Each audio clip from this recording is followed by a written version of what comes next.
दोस्तों, क्या आप जानना चाहते हैं अगर आपके पाँव या हाथों के नौखन में फंगस हो गया है तो फंगस खत्म करने का निहायती और आसान तरीका। पैरों के नौखनों में फंगस एक फंगल इन्फेक्शन है जो मुतासरा पैरों और दीगर नौखनों के इर्द गिर्द की जेल में भी फैल सकता है। इस फंगस की वजह से आपके पैरों के नौखन या जेल पीली या हरी बुरी होने वाली हो जाती है। पैरों या हाथों के नौखनों में फंगस की इलामत नौखन में सफ़ेदी, भूरे या जर्द रंग के धब्बे उभर आना। इस बीमारी में नौखन मोटे हो जाते हैं और कमज़ोर होकर टूटने भी लगते हैं और इनमें दर्द भी होता है। नौखनों में फंगस क्यों होता है? पैरों के नौखनों या जिल्द में फंगस दरअसल गंदगी की वजह से ही होता है।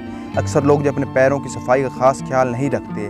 नील फंगस जिस्मानी दिमाग निज़ाम में कमज़ोरी, पैरों का बहुत ज़्यादा नम जगह पर रहना, सफाई का खास ख्याल न रखना और एक ही मवाद को बहुत देर तक इस्तेमाल करना या उस मवाद में बहुत देर तक काम करने की वजह से भी हो सकता है। क्योंकि पाँव में पसीना आता है और जरासीमों का हमला जारी रहता है। ताहम अच्छी बात यह है कि आपके किचन में ही आपका इलाज भी मौजूद है। आए आपको नाखून और जिल्द से फंगस दूर करने के लिए आसान घरेलू नुस्खा बताएं जिनसे आप नील फंगस को दूर कर सकते हैं। नाखूनों से फंगस दूर करने के लिए घरेलू तरीका बेकिंग सोडा। बेकिंग सोडा पैरों की नमी को जज़ब करके उसे खुश्क बना सकता है, जबकि ये पैरों की बू से निजात के साथ साथ पैरों के नौखन के फंगस का भी इलाज करता है।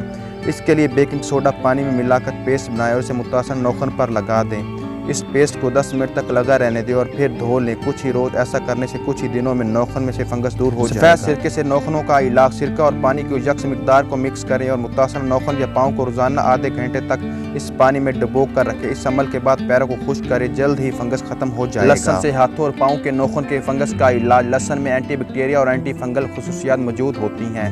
लहसुन को पीस कर इसका रस निकाल लें। अब लहसुन के रस को बराह रास्ता फंगस वाले नौखन पर लगाएं या फिर इसे सफ़ेद सिरके में मिलाकर रोटी की मदद से नौखन पर लगाएं और रोटी को पट्टी से बांध लें। चंद ही घंटों तक इसे लगा रहने दें। कुछ ही दिन ऐसा करें, फंगस से निजात मिल जाएगी। दोस्तों, वीडियो अच्छी लगे तो वीडियो को लाइक कीजिए, चैनल पर न्यू है तो चैनल को सब्सक्राइब कीजिए और कमेंट्स बॉक्स में अपनी राय का इजहार ज़रूर कीजिएगा।